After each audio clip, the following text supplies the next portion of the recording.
What up, y'all? I am your host, Vegas, and this is Hip Hop Now Podcast, a bonus episode brought to you by the producers of this podcast over at patreon.com/hiphopnow. If you would like to become a producer or learn what a producer is, does, and receives, visit patreon.com/hiphopnow. And if that was too fast, the link is in the description of this podcast episode. Now, right into the business. So, we are potentially on the verge of a new era of music. Not just hip hop, but music. As it relates to releases, as it relates to sales. If you don't know, Kanye West did this twice, right? He released his albums, highly anticipated, don't get mad, it just was, Donda. But more importantly, Donda 2 was exclusive to a stem player that cost $200. Now, if you're like, what is a stem player? It's like a pregnancy test from like 1964. I don't know. It's like a puck, but it looks like a piece of gum with lights on it.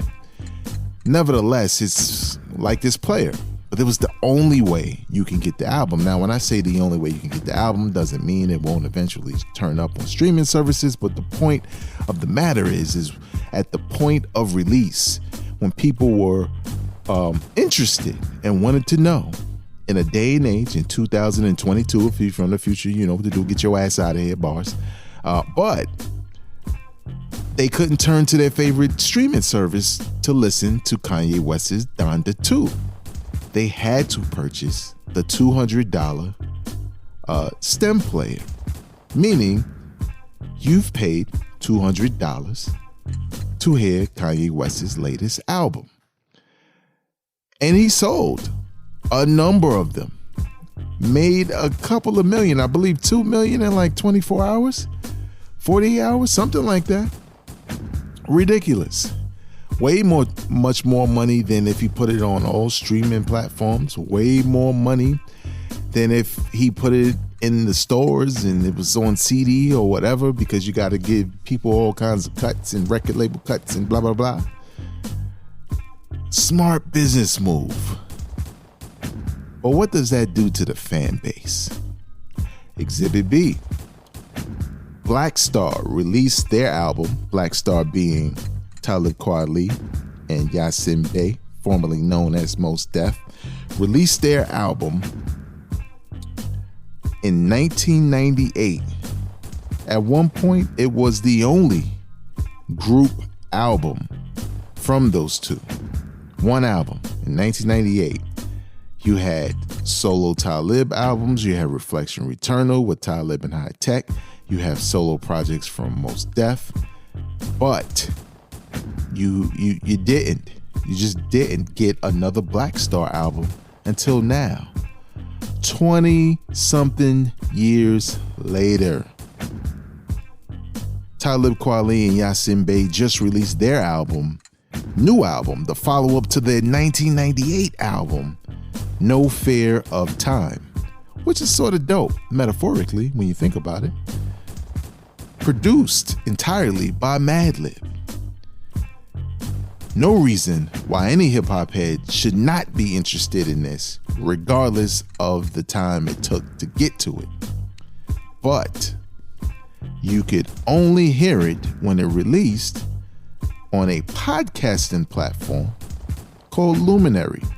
A podcasting platform that was launched as a subscription-based platform for podcasts, meaning you had to pay a subscription fee.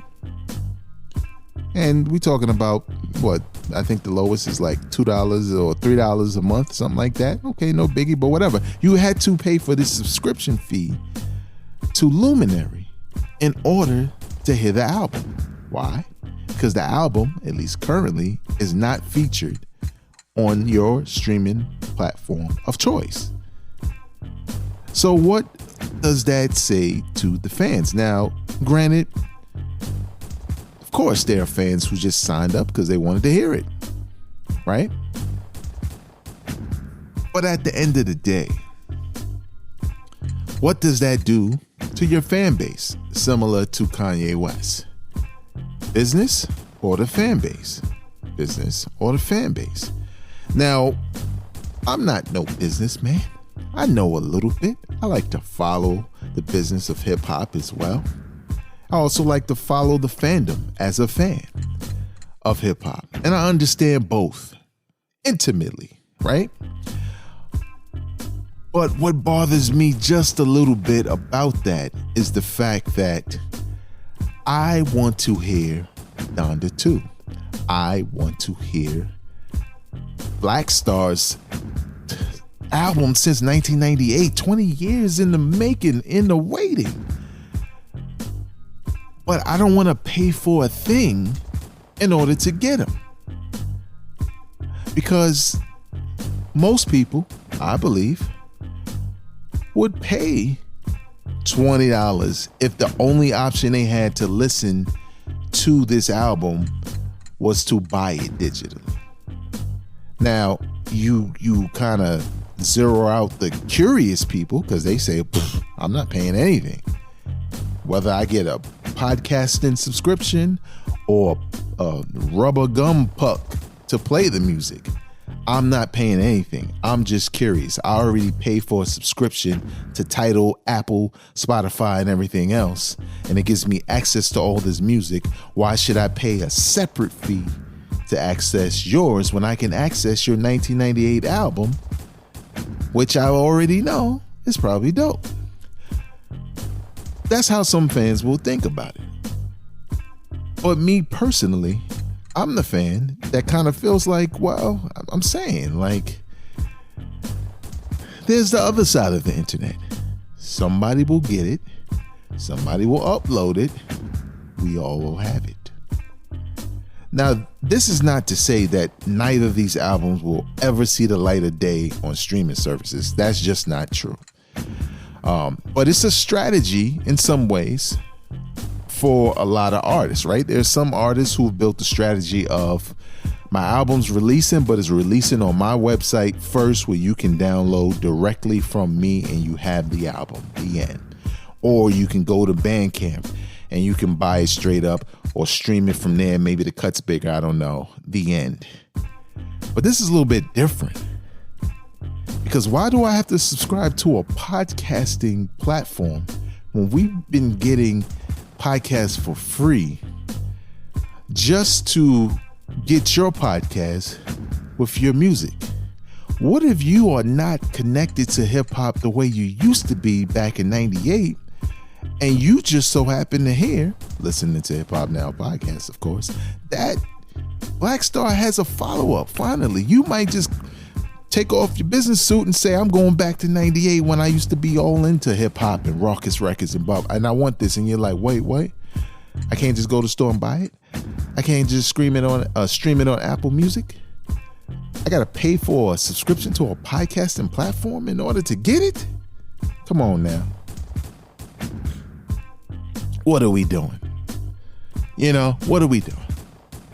Now, of course, what wasn't said about these two projects is not about the access, right? We bitching over the access, but we don't even know if the albums are good.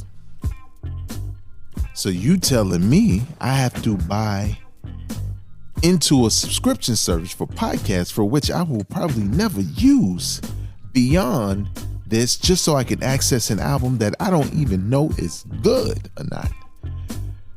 Kanye West, I gotta buy this big piece of gum with lights on it to play, I guess. I hope it got Bluetooth. I don't know. And I don't even know if the album is good. Now, some may argue, well, back in the days on the radio, maybe you heard a single or two.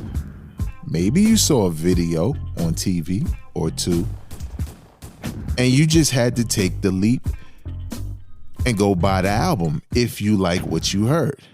You had to take the chance. of whether or not the entire album was good and pay your money up front. But the difference with that is I'm willing to pay for the album in order to find out if I like the whole album based off of what I heard. What I don't like is this thing. Now, this is what potentially, and not that it's not happening, and not that I'm solving the world or that these models are the worst ever, but I think it's better if people pay for something more. You know what I mean? Pay for this service to our site to not only get this album, but to get the deluxe tracks in advance or something like that, or a limited signed t-shirt or a limited t-shirt or some other perks strictly related to the music and the artistry. Me paying a subscription to their podcast, if I want to hear them rap, that doesn't mean I want to hear them talk. The two don't go hand in hand in me. Now, granted, I mean, okay, maybe there's an interview there with Talib Kweli, Yasin Bey, and Madlib talking about how the album came together. Well, cool. But this is the internet. We'll see that anyway. Regardless, we can screen grab it. We can do it. We'll get it without the subscription. Same thing with Kanye West, right? When am I ever going to use this eraser in the future? Even if I like the album, this thing is useless to a person who streams all their music, whether it be their personal library or like a streaming service or playlist. What if you like certain songs? You can't add it to your gym playlist because it's on this pink wallet thing with lights. I got plenty more ways to come up with what that thing is or represents. But you see what I'm saying? So this is not a rant. This is just to ask you, the listener, the hip hop fan, the music fan, how much are you willing? No, not how much.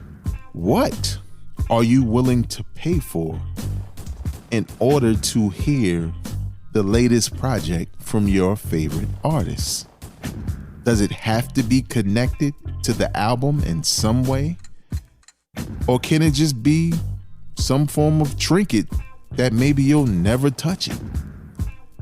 Leave your comments in the comment section wherever you get this podcast, because guess what? This podcast is available wherever you get your podcasts. All you got to do is type in the search bar Hip Hop Now Podcast, hit subscribe, and stay locked into weekly content. That's going to do it for me. Until next time, y'all, I am not a critic. I'm a fan. Peace.